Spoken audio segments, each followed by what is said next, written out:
Well, let me start with a comment on that, and the Chancellor will want to add, I imagine.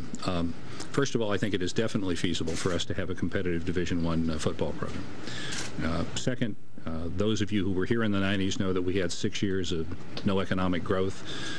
We had a decline in the university's budget of 20%. Then President Ken Mortimer had to make some pretty difficult decisions. He decided to sustain academic programs and didn't focus very much on maintaining facilities. We've seen the results of that. We had a $100 million flood on this campus in 2004. The next year, the legislature gave us, I think, 25 or 30 million for our usual repair and maintenance allowance, but said, I guess you'll have to spend that on taking care of the flood and not on any catch-up. Virginia has come in and said repair and maintenance is her highest priority. For several years, it's been our region's highest priority. This year, I think we asked for $100 million from the state in R&M funding, and we're hopeful that we're going to get more of that. The size of our asset base is estimated at a couple of $1 billion. You need 30, 40, maybe 60 million a year just to keep the pace. Over the last 10 years, the legislature has given us about 30 million a year. So we've just about had enough. But as Virginia's come in, she's looked around and she said, you know, I think our repair and maintenance backlog is greater than we've estimated. And we're in the process of putting together some estimates on that. It's certainly the case that as a result of that long 6-year no growth experience of the 90s and a little bit of the $100 million flood, you know, we certainly got some challenges. It's not all about money. It's also about leadership in the facilities operation, and we've made some changes there, and I think that's going to make a significant difference as well. Can you quantify the volume? Let me offer the Chancellor an opportunity to elaborate. Well, I would certainly agree that UH Manoa has every potential and every reality of having a first-rate program both in the academic arena and in athletics. And so I agree 100% with the President. When I first came, I mentioned that UH Manoa was a jewel in many ways, particularly intellectually, but badly tarnished physically. As he's emphasized, and I certainly have in my forums, that repairs and maintenance and the facilities overall on the entire campus must be addressed for us to fulfill the mission that we have for this state. Can you quantify what you're hearing on the volume of private donations? You mentioned hearing from donors. Is it anything in the multi-millions like you saw with the business school, or anything that looks like it's going to step up to that level? I'm pretty encouraged. Let me just leave it at that. I've really been pleased. I've had a number of phone calls this morning as this news has come out. I've been pretty encouraged. In the millions? Yes. President, you offered the office renovations, the Cook Field renovation, all these facilities things, and then you offered him $300,000 or $400,000 less than what SMU was offering. Why did he leave if everything was pretty comfortable? I'm not sure what your question is.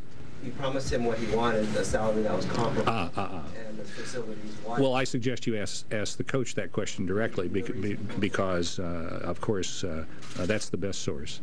But I think the situation at SMU is, as we've discussed it, is there's a lot of upside in that situation. As you know, they were 1-11 last year. Significant financial support, of course. A private university, so not as much in the way of the bureaucracy that is sometimes associated with the public sector. And then I think the other thing that is important is maybe of a more personal nature at this time in his career. June's got a son heading into adolescence. I think he's interested in making sure he has plenty of time for that. In our community, June's a rock star, and in a Dallas environment, June's going to be a little bit more anonymous, and maybe that'll give him more time for his family. So upside on the football operation, good support, private setting. And frankly, he's been here 9 years, and look at what he's accomplished. If you sort of roll forward from that and ask yourself, are we going to be 12-1 every year? Well, that's pretty hard. He's had an extraordinary record, though.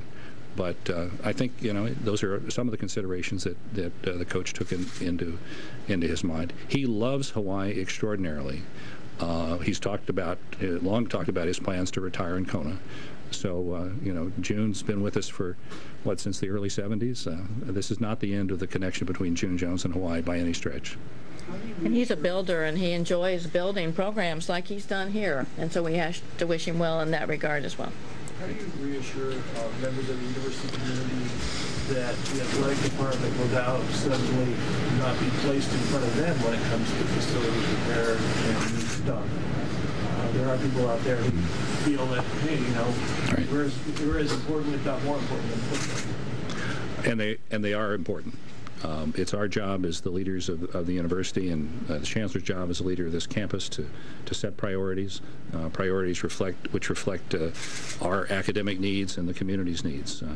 We have a process that does that. We have a way that we engage with legislators and with the executive branch. We'll continue to use that process. And we're just delighted that in response to the community outreach for the success of this football program, that we've had legislators come to us and say, hey, this is a wake-up call for all us. Let's see what we can do. And this is a time to keep the momentum going. I guess what I'm getting at, too, though, is do you think, though, given the bureaucracy that you do have in this campus, the political structure of this state, legislature, all those other factors, that you're even in a place where the next time we have this come up, that you can deliver on the timeliness that you need? I mean, is this even something you're capable of? You know, I think if you look at most recently the Jay Scheidler transformational gift to the College of Business, that's certainly evidence that we can move forward with the help of partners in the public and private sector. You know, it's the same in every state. Every public university around the country has challenges in this regard. We're hardly alone. Sometimes we think we are because of our distance, but we're really hardly alone. We have our own unique culture and way of doing things, but what we have to do as leaders is just keep at it, and we are. UH lost a president a few years ago under questionable circumstances, and now a high-profile football coach. Message nationally, is it difficult to overcome this when people think about UH and you have these two situations? Well, yeah, but UH attracted Virginia Henshaw, a high national profile chancellor, to lead our Manoa campus. Gene Awakuni came from Stanford to head the UH West Oahu. If the athletic director had been changed in time for June's own decision, from what you heard in negotiations, would who his boss was have made a difference in his decision to come or go? You know, you'll have to ask June that question. From what you heard in negotiations? June was always very supportive of Herman in negotiations. Did you offer to make a change in the ADs to June? I didn't. June was always very supportive of Herman in negotiations. Did you make that offer? Again, I'm just going to leave it at that for. How would you pay for the rate? How would you pay for the proposed offer? I'm sorry? How would you pay for the proposed offer? The question is, how would we have financed this? Well, if you know, a little arithmetic suggests that if you imagine another 5,000 people in the stands and $40 a ticket, it's not hard to figure out that there'd been $1 million, $1.5 million on the table. Private donations to come from. We weren't worried about whether it would have to come from private donations, Stephen, because you know that little piece of arithmetic said, okay, we got a hot team, we got a hot coach. We only had sellouts the last 2 games of the season, right? So there's certainly some upside. So we figured that. But the other thing is, frankly, we thought we would have a lot of private donations as well. So we really weren't too hung up on the way we'd finance it. What now, realistically, at least, are your expectations for next season with these changes, of course, and new developments? I think we'll have a competitive team. And we have to approach it like that. And I'm really pleased to hear Tyler Grounke stepping up and saying the same thing. That's great leadership, and it hardly surprises me because, of course, Tyler's one of June's products. So will you be involved in negotiations for the next head coach? You know, we're going to have some comments about that process again after tomorrow's announcement. You said you took responsibility for the late negotiations. Anything you could have done differently to prevent that? I'm sure there is. Can you expand on that? I could have about every Monday morning checked on the status of things. That would have helped.